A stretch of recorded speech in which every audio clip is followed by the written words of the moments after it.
Assalamualaikum warahmatullahi wabarakatuh. Selamat datang teman-teman akademika. Kembali lagi bersama saya Najwa Putri Hidayat dalam program Ruang Dialog. Pada episode kali ini kita akan membahas sebuah tema yang menarik, yaitu ekspektasi versus realita masuk kampus angkatan 2023. Nah, mahasiswa baru ini seringkali memiliki bayangan tertentu. Biasanya nih ya, sebelum memasuki kampus, itu tuh ada aja realitanya, tapi realita mereka tuh yang mereka hadapi di tahun pertama kuliah kadang jauh berbeda dari ekspektasi awal nih teman-teman. Untuk mengeksplorasi lebih dalam topik ini, kami mengundang tamu spesial yang sedang menjalani tahun pertamanya sebagai mahasiswa di UMJ nih guys. 3 narasumber kita adalah Halo, kenalin nama aku Zani Bania Zahra, aku dari Prodi Ilmu Komunikasi angkatan 2023. Dan juga halo, perkenalkan nama saya Abrar Zain, saya juga dari Prodi Ilmu Komunikasi. Halo semuanya, perkenalkan nama aku Naufal dari Prodi Ilmu Komunikasi angkatan 2023. Oke, 3 narasumber ini kita akan berbagi pengalaman nih teman-teman mereka tentang apa saja ekspektasi mereka sebelum duduk di bangku perkuliahan dan realita yang dihadapi di dunia kuliah. Ini Noval dan Abrar, boleh gak sih ceritain gimana awal mula kalian temenan? Awalnya kita temenan. Mungkin Abrar mau jelasin duluan. Kalau misalnya awal temenan ya pertama kali sih kalau misalnya saya pertama dari Zani itu di perpus ya Zani ya? Iya. Ketika dulu itu belajar bareng tuh, ketika kami mengerjakan tugas, nah di antara kita itu pasti otomatis pertama kali canggung nih ya, saling tatapan doang, senyum doang, nyapa doang. Nah terus ya salah satu dari kami pasti ada mulai duluan, siapa namanya atau asal mana, jurusan apa, Biar atau enggak? Iya tadinya. Kalau misal dari Nopal nih, ya teman sekelas ya lebih tepatnya, mungkin lebih kenalan dari kelas ya. Iya, karena teman sekelas. Mungkin lanjut. Kalau dari versi aku sih mungkin pertama kali kita kenal tuh kayak kita tahu dari Instagram gak sih? Betul. Kayak oh ternyata ada Abrar tuh di UMJ juga, atau Noval mungkin di UMJ juga. Oh ternyata dia misalnya Noval nih, kan pasti kita ngelihat seseorang kalau misalnya dari Instagram itu kan first impressionnya feeds-nya atau gimana ya kayak gitu ya kan. Oh Noval nih suka posting videografik atau sinematografik, berarti kayak dia estetik ya orangnya kayak gitu. First impressionnya mungkin kayak gitu. Kalau misalnya dari Abrar, Zani lihat di Instagram itu kan kayak banyak dia salah satu konten creator juga, terus kayak wah keren banget nih di UMJ ada konten creator. Dia udah kayak berapa pengikutnya? 60.000 followers. Iya 60.000 ya. Iya kan, ternyata kayak emang boleh se-seleb itu kayak gitu. Langsung dipanggil sama Prodi kalau nggak salah ya? Iya betul. Jadi kayak awalnya tuh dari situ, dari mungkin follow-followan, mutualan, terus habis itu ketemu juga akhirnya di real life kayak gitu. Terus kayak ternyata first impression itu ya kadang ya dia nggak selalu estetik, misalnya si Noval dan si Abrar nggak selalu starboy kayak gitu kan. Mungkin itu sih. Kalau aku untuk pertama kali tahu mereka berdua ada di UMJ gitu ya. Kalau dari Zani sendiri itu pertama dari Instagram. Waktu itu selesai ospek itu ada pengumuman pemenang yang bikin video kreatif tentang PKKMB begitu. Terus kebetulan Zani menang dan aku pun juga menang alhamdulillah. Terus ngelihat akun profil Zani kan, oh ternyata yang ini orangnya gitu. Terus kalau tahu Abrar sendiri itu sama kayak tadi karena kita teman sekelas. Jadi waktu itu ngeliat di Siakat, ngeliat daftar nama mahasiswanya itu ngeliat ada Abrar Zain gitu. Kalau untuk pertama kali ketemunya, waktu itu pertama kali ketemu Abrar itu di rumah sakit malah, bukan di kelas. Mungkin di kelas ketemu tapi nggak notice gitu kali ya. Waktu itu ada teman kelas sakit namanya Nisa di rumah sakit UIN dirawatnya. Terus kita tuh sekelas niat nih buat patungan ngasih sesuatu lah ke Nisa. Jadi kita kumpul tuh ke rumah sakit. Nah itu pertama kali tuh ngeliat Abrar di rumah sakit itu, terus kenalan, terus tukeran kontak lah. Terus kalau pertama kali ketemu Zani ya di sini di lab ini. Waktu itu dapat undangan dari prodi buat ngeliat proses pembuatan podcast. Terus akhirnya kita ketemu di sini dan kenalan deh sama Zani gitu. Nah, bisa nggak ya teman-teman ceritain apa aja ekspektasi teman-teman sebelum memasuki dunia perkuliahan? Mungkin dari aku dulu kali ya. Kalau aku sendiri sih ekspektasi sebelum masuk kuliah itu terutama ada di saat ospeknya sih. Karena kan kita ini kampus swasta ya, ospeknya itu dimulai akhir-akhir gitu dibandingkan dengan PTN-PTN di sana gitu. Kita kan pasti berkaca gitulah sama ospek-ospek PTN-PTN entah itu UI atau UGM atau ITB dan lain-lainnya gitu. Mereka itu kalau dari pandangan aku ospeknya tuh lama gitu. Ada yang sampai 1 bulan bahkan, karena kan ada ospek universitas, ada ospek dari prodi, ada ospek dari fakultas juga. Nah, pas di UMJ ternyata realitanya tuh kita di sini ospeknya cuma 5 hari gitu. Jadi mungkin nggak begitu capek lah dibandingkan dengan teman-teman kita semua yang ada di PTN. Gitu sih kalau dari aku. Mungkin jadi Kalau dari aku tuh ngeliatnya ya kalau misalnya di TV tuh kayak kuliah tuh santai kayak gitu. Ternyata realitanya kuliah tuh kayak mungkin materinya sedikit, cuman tugasnya tuh kayak tiba-tiba banyak. Kadang ada kayak proposal, makalah, terus tugas-tugas diskusi lainnya. Itu yang bikin ternyata kuliah tuh nggak santai kayak gitu sih. Sama kuliah itu dulu ekspektasi aku tuh kayak padet kayak gitu kan. Saya kan di sekolah tuh kayak belajarnya mungkin kayak monoton gitu ya, dari jam 7 sampai jam 4 sore. Tapi ternyata pas kuliah tuh kayak enggak sepadat itu, malah jatuhnya lebih fleksibel gitu. Jadi antara satu matkul ke matkul lain tuh kadang jedanya ada yang kayak 2 jam atau 1 jam, bahkan ada yang kayak misalnya kelas pagi terus tiba-tiba nanti sore lagi kayak gitu. Kalau dari aku sih kayak gitu. Nah, kalau misalnya dari aku nih, ekspektasi aku tuh kan aku dari Riau nih ya. Nah, beda sih kalau misalnya ekspektasi dari Riau itu sama dari sini. Apalagi Riau itu biasanya ya pergaulan aku sendiri juga, ataupun gimana pergaulan Jakarta juga.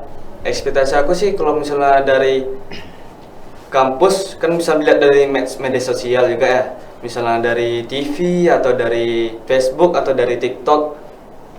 Kita ini biasanya masuknya pagi, pulangnya siang. Nah, kalau misalnya di sini nih realitasnya ya bisa tergantung dosennya juga. Kalau dosennya maunya siang, ya siang. Kalau misalnya mau malam, ya malam. Dan juga ekspektasi saya sih, kalau misalnya untuk masalah pergaulan, ya kalau misalnya dalam kurung, kalau Jakarta ini keras ya. Nah, Jakarta yang keras ini tergantung kita sendiri sih. Kalau misalnya kita baik, ya kita baik. Kalau misalnya kita buruk, ya buruk. Itu mungkin dari saya. Wah, menarik banget ya. Mungkin kita bisa nih diceritain perbedaan apa yang paling besar antara ekspektasi dan realitas selama berkuliah yang teman-teman rasakan. Mungkin dari aku dulu ya. Kalau yang paling aku rasain itu adalah di metode belajarnya, Kak. Kenapa metodenya tuh? Metode belajarnya tuh kalau misalnya sekolah kan kita masih sering disuapin ya, ibaratnya kayak sama guru. Dari materi kita udah disiapin, terus udah ada misalnya dari buku segala macam kayak gitu kan. Kita cuman kayak duduk di kelas dengerin, terus habis itu dikasih latihan soal. Bener-bener kita kayak disuapin materi kayak gitu. Nah, ternyata pas di kuliah tuh kayak beda jauh gitu loh. Kalau di kuliah tuh kayak dosennya cuman ngasih materi kayak gini, PPT jelasin, terus kita harus cari lagi gitu loh, harus cari baca-baca jurnal, terus juga cari referensi dari buku-buku lain supaya ilmunya tuh bakalan kayak lebih masuk lagi ke kita gitu loh. Itu sih, jadi kayak kalau misalnya pas sekolah tuh mungkin kayak ibaratnya masih manja gitu ya, disuapin mulu. Kalau kuliah tuh kayak independen, harus kita explore sendiri kayak gitu. Kalau nggak kayak gitu kita kayak ya udah kita nggak bakalan berkembang. Terus yang lainnya adalah metode belajar ya tadi ya, di waktunya. Kalau misalnya pas sekolah itu kan kita monoton ya, udah ada jamnya tuh dari jam 7 sampai jam 4. Nah itu udah pasti tuh dari hari Senin sampai Jumat kayak gitu terus kan, gak ada perubahan. Nah sedangkan kuliah tuh kayak lebih fleksibel gitu. Misalnya hari Senin cuma 1 matkul doang, atau misalnya besoknya hari Selasa 3 matkul, itu kan padat kan. Terus kita nggak bisa jadi kayak nggak monoton gitu loh, lebih fleksibel itu kalau misalnya dari waktunya. Terus kalau dari sistem pembelajarannya tuh kalau misalnya pas sekolah itu lebih ke kayak satu arah gitu loh.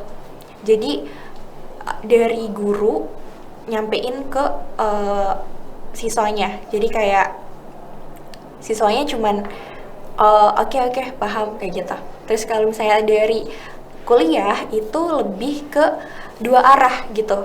Jadi mau nggak mau dari siswanya sebelum pembelajaran itu dimulai harus minimal baca dulu lah topik yang mau dipelajarin tuh apa. Jadi kayak nyambung antara si dosen dan mahasiswanya. Jadi dari dosen itu bisa belajar ke mahasiswa, dan mahasiswanya juga lebih belajar lagi ke dosen.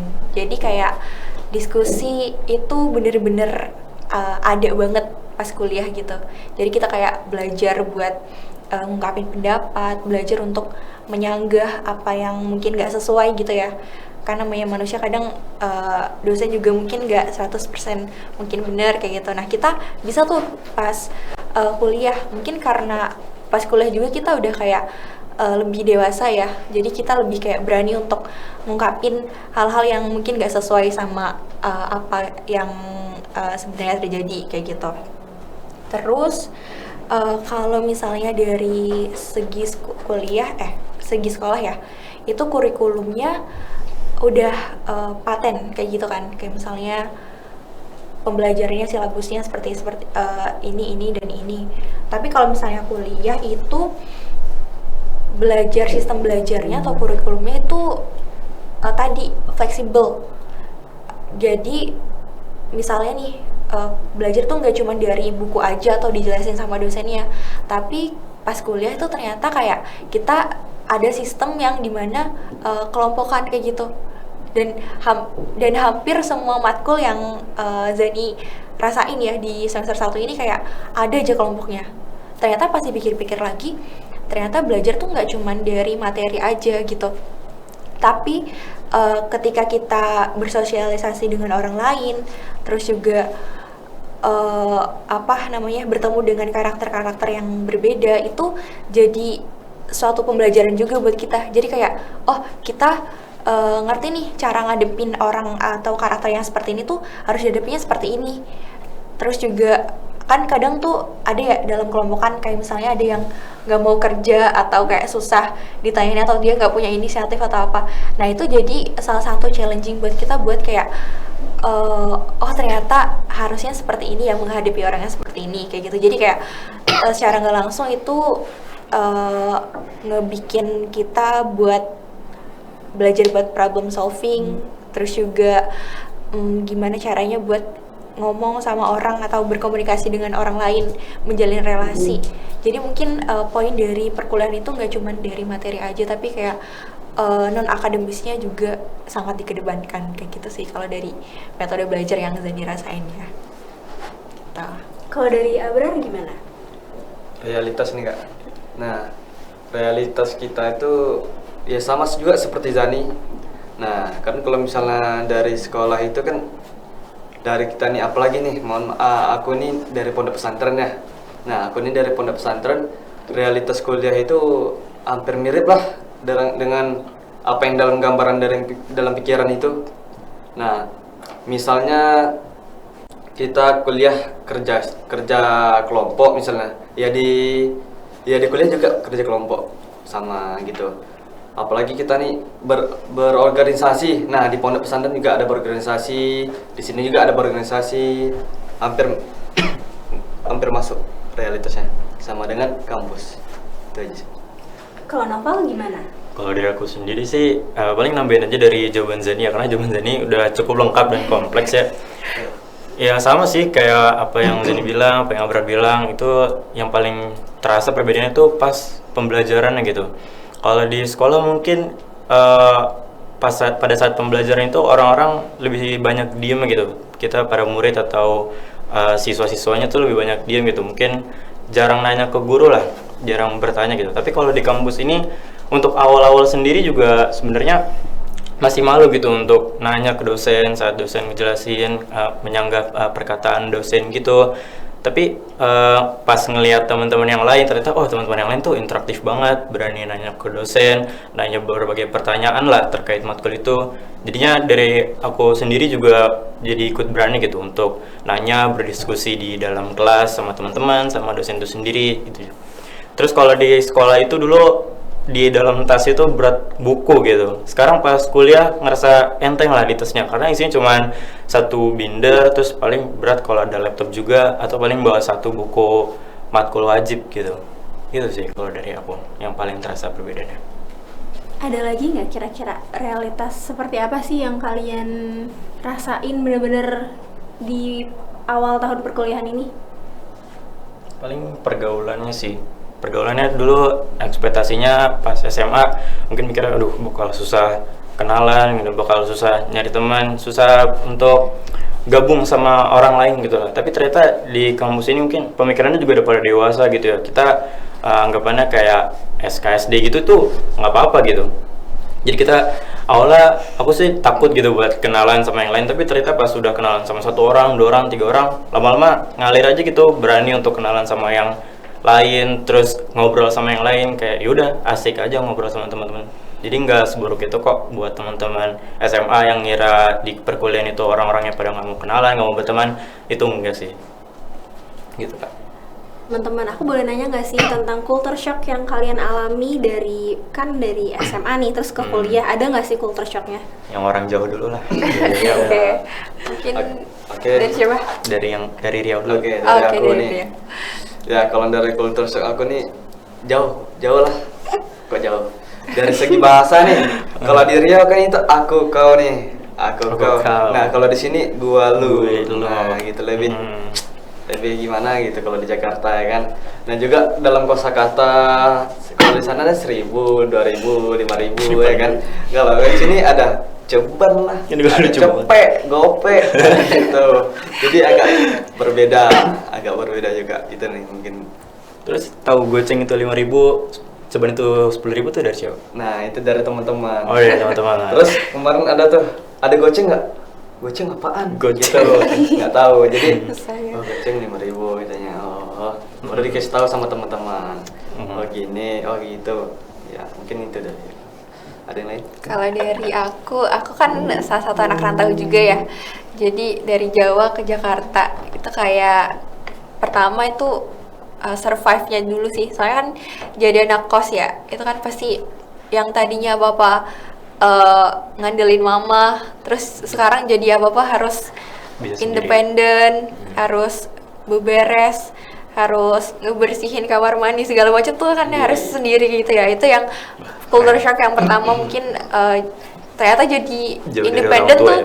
Susah ya kayak gitu, nggak segampang yang dikirain kan dulu kayak ngekos tuh jadi enak, nyantai, bebas, nggak ada aturan kayak gitu. Ternyata itu ya. iya ternyata itu kayak nggak seenak itu sih sebenarnya realitanya. Terus kalau di kos itu kayak bingung. Jadi kenapa bingung, kayak makan aja tuh aduh nanti sarapan makan apa ya, atau nanti makan siang makan apa ya, geprek lagi bosan kan, atau enggak warteg lagi bosan. Jadi kalau misalnya pas di rumah itu mungkin kayak ya udah makan udah hari disiapin, nggak usah bingung ya, kita cuma tinggal makan. Kadang makan pun karena udah ada mungkin jadi kita kayak susah sampai harus diingetin kayak ayo makan kayak gitu. Tapi kalau sekarang pusingnya tuh nggak cuman tentang pusing materi kuliahan aja, tapi nanti mau makan apa, terus juga kalau misalnya bosan ini mulu harus ganti yang apa kan gitu. Jadi kayak pusingnya tuh bakalan kayak nambah lagi gitu kalau dari versi anak kos gitu ya. Nah kalau dari aku nggak relate ya sama mereka berdua, karena aku anak ini PP Depok UMJ, nggak begitu jauh lah anak Depok. Nah, kalau tadi kan Zeni bilang bingung mau makan apa, bingung di kos ngapain gitu. Kalau aku sih enggak ya, karena di rumah ya makan masih gampang lah, tempat tidur juga aman, masih nyaman, terus nggak bakal ada rasa kangen gitu lah sama orang tua karena ya dominan untuk di rumah gitu. Nah, tapi ini enaknya mereka nih, biasanya kan antar matkul itu jamnya panjang nih. Nah, mereka tuh bisa pulang dulu gitu ke kos mereka atau ke kontrakan mereka. Nah, saya nih yang PP nih kayak gimana gitu, ini mau pulang nanti balik laginya males, tapi kalau di sini juga ngapain gitu. Tapi ya beberapa kali kadang ikut temen main lah atau ngumpul makan sambil nunggu matkul bareng-bareng gitu.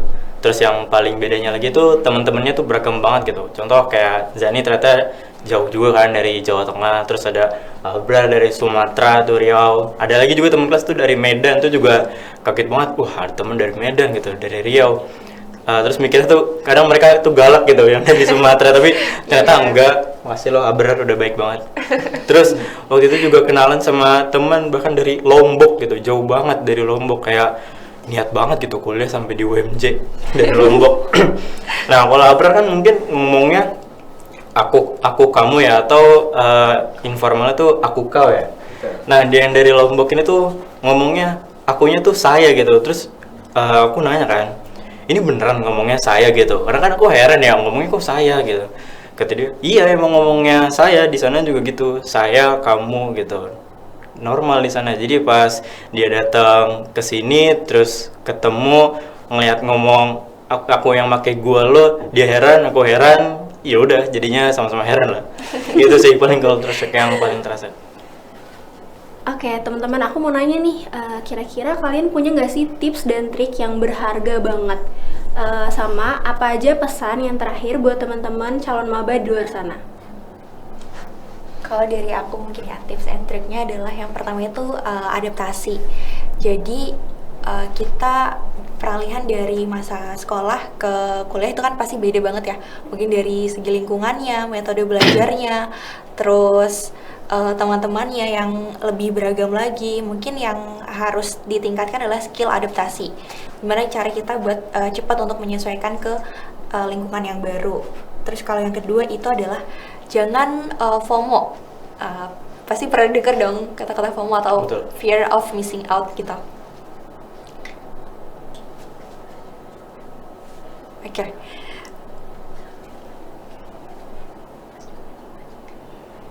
Ulangi dari ini kali ya? Boleh. Oke. Lanjut aja. Oke, kalau dari aku mungkin tips and triknya adalah yang pertama itu adaptasi ya. Jadi ketika teman-teman itu berasal dari sekolah kemudian ke perkuliahan itu kan berbeda tuh lingkungannya. Nah, mungkin yang perlu ditingkatkan adalah skill adaptasinya. Karena ketika kuliah itu kan kita bakalan kayak bertemu dengan orang baru, metode belajar yang baru, terus juga teman-teman yang baru. Nah, yang paling harus pertama dilakukan adalah cepat-cepat kita untuk menyesuaikan diri. Terus yang kedua adalah jangan FOMO. Ketika kuliah itu banyak banget pilihan yang bisa kita dapatkan atau kita pilih gitu loh. Kayak misalnya organisasi itu banyak banget. Terus juga teman-teman circle-nya itu kan beragam ya. Nah, kita jangan kayak aduh nggak enak nih, atau udah diajakin cutting ini terus kita kayak ikut beberapa organisasi tapi kita sebenarnya nggak bisa ngehandle itu semua, yang nantinya bakalan kayak jadi bumerang buat kita sendiri kayak gitu. Jadi yang poin kedua adalah jangan FOMO. Terus yang ketiga itu tidak berprinsip atau nggak enakan.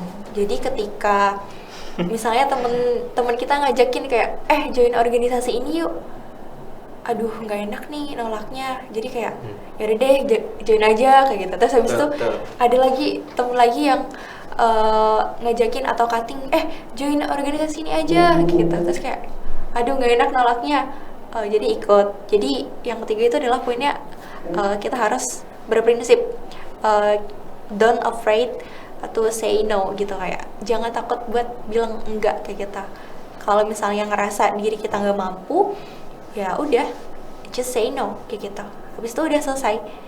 Itu kalau dari aku. Kalau dari Apa?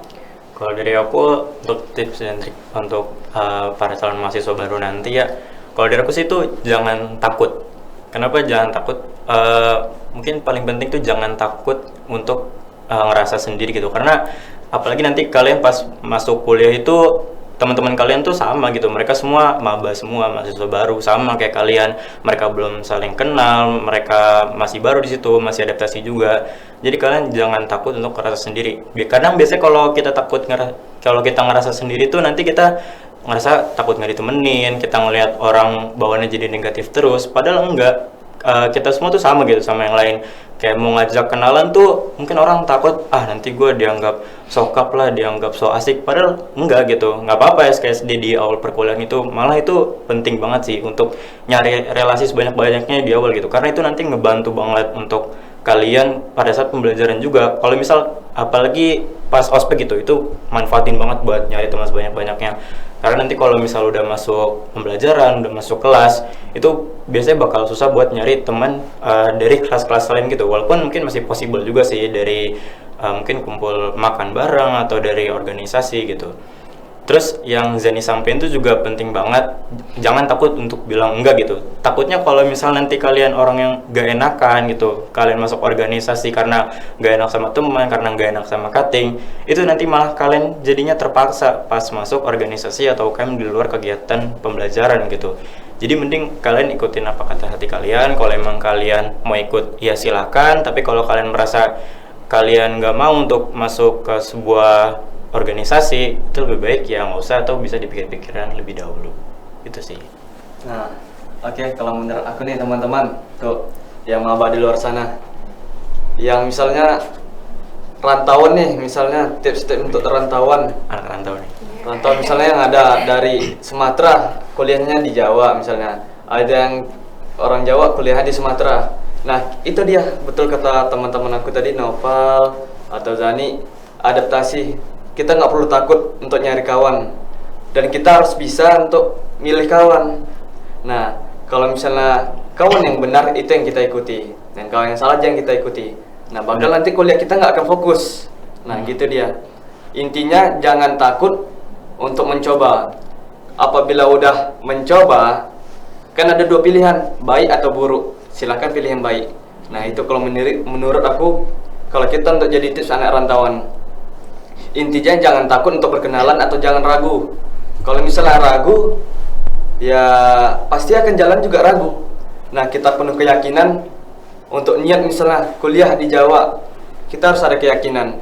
Jadi kita nggak boleh ragu atau bimbang. Gimana ya? Gimana di sini ya? Apakah kita nggak ada teman di sini ya? Enggak. Kita harus berani untuk berteman, memulai pembicaraan. Kita nggak boleh itu untuk gimana? Diam sendiri. Misalnya kita diam sendiri tunggu teman datang, itu nggak boleh. Bahkan kita harus yang mulai duluan. Nah, itu tips untuk aku.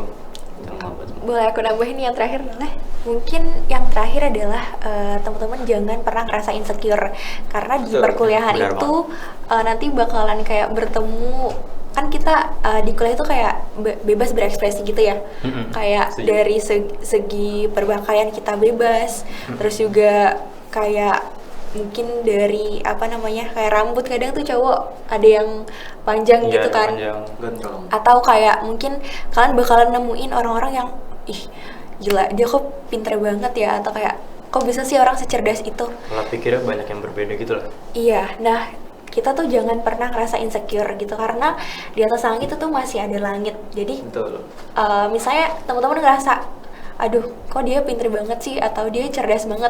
Nah, pinter itu ternyata atau cerdas itu tiap orang tuh beda-beda. Ada yang dia kayak oh dia public speakingnya bagus banget nih, atau dia di bidang akademiknya bagus, atau mungkin dia body language-nya bagus ketika menyampaikan sesuatu hal, atau etika dia kepada dosen itu bagus. Itu kan kecerdasan itu kan beda-beda. Nah, itu jadi teman-teman jangan pernah ngerasa rendah diri, jangan pernah ngerasa insecure, tapi justru hal-hal yang seperti itu kan positif gitu ya. Harus jadi suatu booster buat kita, buat kayak gimana caranya supaya aku bisa kayak dia tuh kayak gimana ya, kayak gitu. Jadi mungkin kayak kita improve diri terus untuk belajar dan jangan pernah insecure gitu.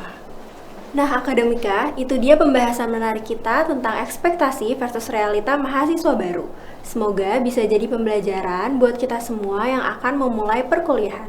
Sampai jumpa di episode podcast Ruang Dialog berikutnya. Dadah! Dadah. Terima kasih semuanya.